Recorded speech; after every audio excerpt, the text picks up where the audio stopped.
Você está sintonizado no programa Agenda Econômica, que hoje está examinando o orçamento da União para 2013. A nossa convidada é Maria Lúcia Fattorelli.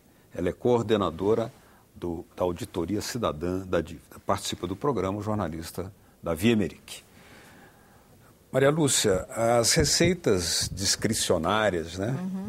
São aquelas que não fazem parte do conjunto de medidas obrigatórias, despesas, ou melhor dizendo, despesas obrigatórias, né?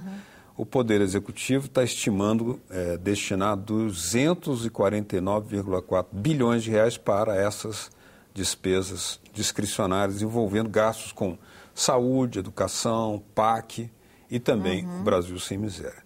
Comparando-se com o volume de recursos destinados ao pagamento de juros e amortização da dívida, quais são os comentários que nós podemos fazer de cara? Assim? Bom, de cara, a gente já percebe que a destinação de recursos para a dívida, ela supera qualquer outro gasto e até um conjunto de gastos, né? Como nesses 249, você reuniu a área da saúde, de educação e alguns investimentos, né? A primeira observação que a gente faz é a seguinte: os recursos destinados à dívida, eles sempre são cumpridos. Eles nunca deixam de ser efetivamente executados e pagos. Por outro lado... É o artigo 166 da Constituição, né? É aquele sobre o qual... Famoso. Aliás, importante se lembrar, porque recai sobre esse artigo uma série de denúncias de que ele não foi votado, né, durante a Constituinte. E, aliás, o próprio Nelson Jobim fez declarações públicas, não é, de que ele não foi votado, que ele é que inseriu aquele dispositivo. Na mão de gato.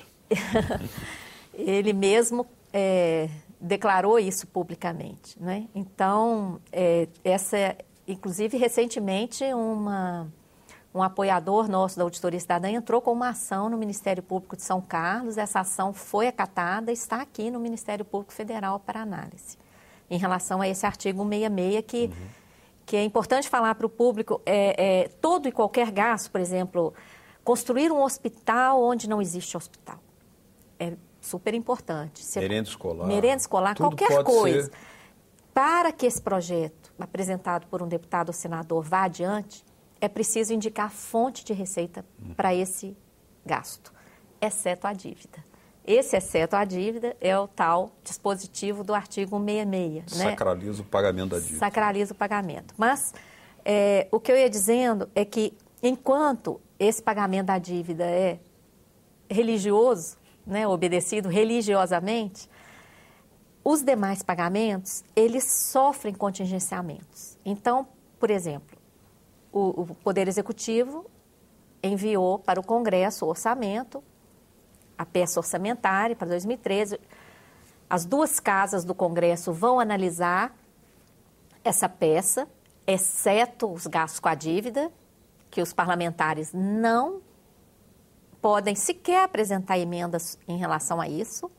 Eles vão analisar o restante da peça orçamentária e, depois de aprovada e tudo mais, no início do ano, o Poder Executivo edita o decreto por meio do qual ele contingencia verbas para cumprir a meta do superávit primário. Então, desses 249, você já pode ter certeza que uma boa parte será contingenciada. Por exemplo, foi anunciado pelo próprio governo que o superávit primário para o ano que vem será de 160 bilhões de reais. De onde vão sair esses recursos? Eles não sairão dos 42% que vão para a dívida. Então, podem sacrificar essas despesas com educação? Podem, não, serão. A gente só não sabe, com certeza, o percentual de cada rubrica. Então, vamos a alguns números e percentuais interessantes. Nós estamos falando de 900 bilhões de reais que serão pagos religiosamente Exato. a dívida. E não serão Aí nós objeto de contingenciamento. Teremos 249,4 bilhões nesse volume de despesas discricionárias, que, tomando isoladamente essas despesas discricionárias, a maior despesa está na saúde, que fica com 34% dos 249,4 bilhões. Isso. Seguido pelo PAC, com 18,2%, a educação com 16,3% e o Programa Brasil Sem Miséria, que abocanha 12,8% desse total de recursos. Ou seja, os 900 bilhões vão ser gastos religiosamente. Serão. E esse pequeno volume aqui será contingenciado. Será contingenciamento. Haverá contingenciamento. Tem sido assim? Tem sido assim todos os anos. No último governo, no primeiro ano do governo da presidenta Dilma, ela fez um contingenciamento recorde de 50 bilhões.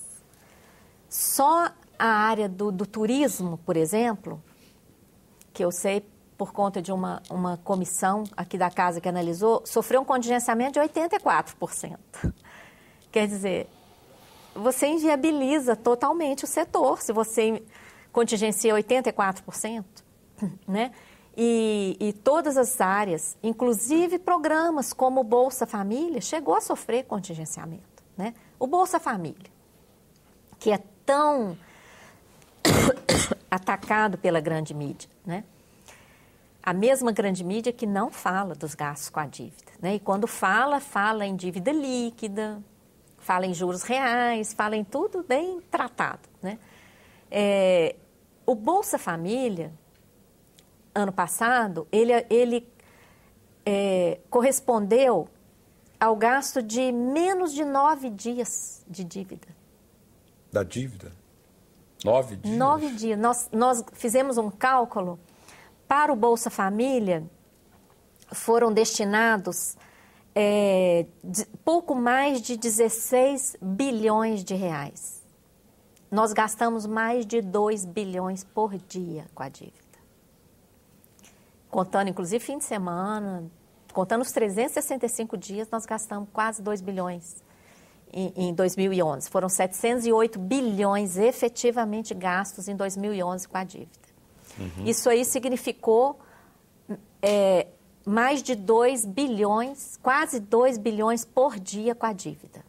Agora, se nós analisarmos aqui desse total da despesa primária e financeira, que está estimado em 2,14 trilhões de reais, o orçamento anunciado pelo Ministério da Fazenda reserva 88,4% para as despesas obrigatórias e apenas 11,6% para as chamadas despesas discricionárias, né?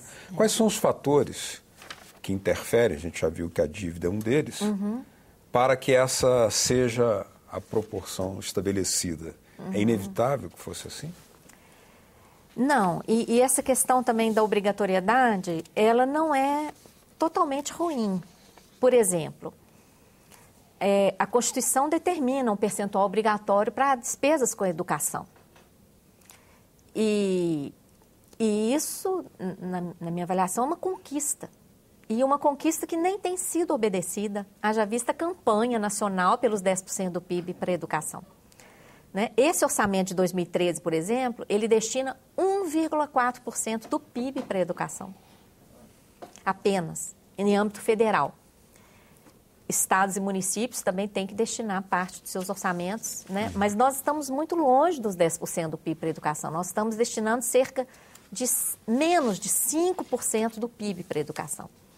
Então, a obrigatoriedade, ela em parte, ela é positiva, porque ela garante, por exemplo, a vinculação de destinação de receitas previdenciárias para o pagamento de aposentadorias e de benefícios previdenciários. Ela é altamente positiva e ela, inclusive, tem impedido a barbárie no nosso país. Porque se deixar por conta do setor financeiro, nós vamos aumentar ainda mais o pagamento de juros. Então, pelo menos essa vinculação da Seguridade Social, ela tem garantido ainda alguma assistência à saúde, alguma destinação de recursos para previdência e assistência social. Mas não é uma margem muito pequena também para aquelas despesas onde o governo tem alguma margem de manobra diante de uma situação de crise, de Exato. aumentar a Concordo. destinação ali, diante de uma adversidade, por exemplo, conjuntural? Eu concordo, mas aí onde nós temos que atacar? Não a educação, a saúde, Claro. a previdência, temos que atacar os 42 que estão amarrados lá Os 42 no nó da estão lá no dívida outro, pública, estão lá, tá. não é? Então, nós poderíamos estar hoje, porque a Seguridade Social, que é o tripé, votado na Constituição Federal, que envolve a saúde, a previdência e a assistência, ele tem sido altamente superavitário a cada ano. Sobram recursos na Seguridade. E por meio da DRU, da desvinculação de receitas da União, quer dizer, nós estamos tratando aí dessa vinculação, essa vinculação, ela é burlada por esse mecanismo da DRU, da 20% ou 30% a DRU? Até 20%, Até 20%. Principalmente para compor a meta do superávit primário. Então, o que nós temos visto no país é essa vinculação da parte social ser desobedecida, ser desvinculada para pagar cada vez mais juros. E eu concordo com você, a decisão política fica muito reduzida, mas não por conta das áreas sociais, Claro. por conta dos 42% de dívida. Não é? Isso aí é que tem que ser enfrentado. Maria Lúcia, a gente percebe que você está numa posição assim de meio São Tomé, quer ver para acreditar. Em comparação com os investimentos realizados nas prioridades, nas políticas sociais no orçamento de 2012, verifica-se que o governo pretende aumentar em 16,3% os recursos destinados ao Brasil Sem Miséria, enquanto aumentará 14,4% os recursos para a educação e em 10,7% os recursos para a saúde. Você acredita nesses aumentos? Eu até faço votos que eles venham a acontecer, porque o que está acontecendo na saúde pública no Brasil? Né? O Brasil não é qualquer país. O Brasil hoje é a 6ª maior potência mundial. Nós somos um país rico. E como é que estão os serviços? A sociedade brasileira paga carga tributária de primeiro mundo. E qual é o retorno em saúde pública, em educação pública, em segurança, em transporte público? Então, esses investimentos, eles são mais do que urgentes e necessários, né? Nós fazemos votos de que eles venham a acontecer e esperamos que esses percentuais, né? Porque por enquanto esses percentuais foram calculados comparando-se a destinação do ano passado com a destinação desse ano. Nós esperamos que esses percentuais não venham a ser reduzidos em função do contingenciamento, né? Porque, de fato, nós precisamos desses investimentos, né? É urgente, pessoas estão morrendo sem atendimento nas filas dos hospitais. Crianças até aqui no DF. Ontem nós vimos uma denúncia aqui no Distrito Federal de escola em que banheiro não tem porta, em que só tem um professor, enfim, denúncias graves, não é? Na região metropolitana de Brasília, né, na periferia de Brasília, que isso é inaceitável num país do porte do Brasil, né? Nós hoje somos considerados uma das maiores economias do mundo, isso é inaceitável.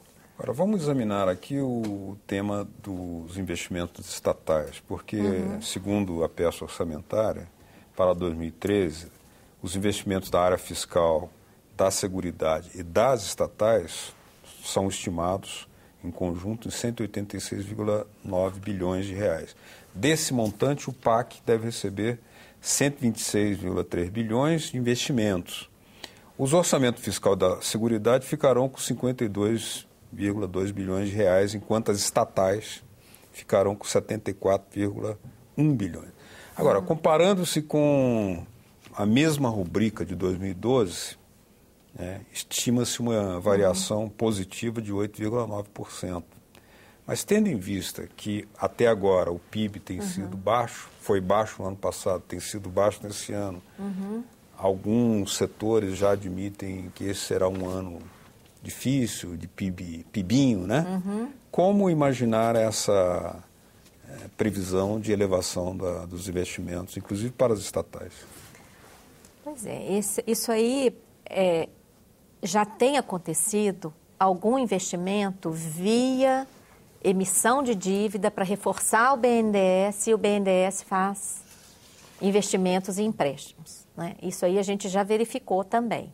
Aconteceu já em relação à Petrobras, né? Esse tipo de investimento via BNDES. Pode ser por aí, via emissão de mais dívida, reforçando o BNDES para o BNDES fazer esse tipo de investimento. Mas isso aí realmente nós vamos ter que acompanhar, né, e vigiar como se dará isso aí na prática.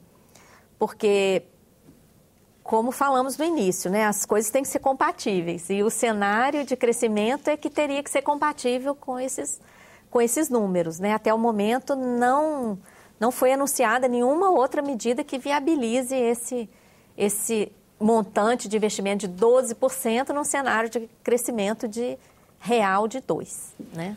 No próximo bloco, nós vamos examinar o reajuste do salário mínimo previsto na peça orçamentária, bem como também o comportamento do déficit da Previdência e também as ações sociais do governo, PAC e outros investimentos de prioridade social. Continue com a gente.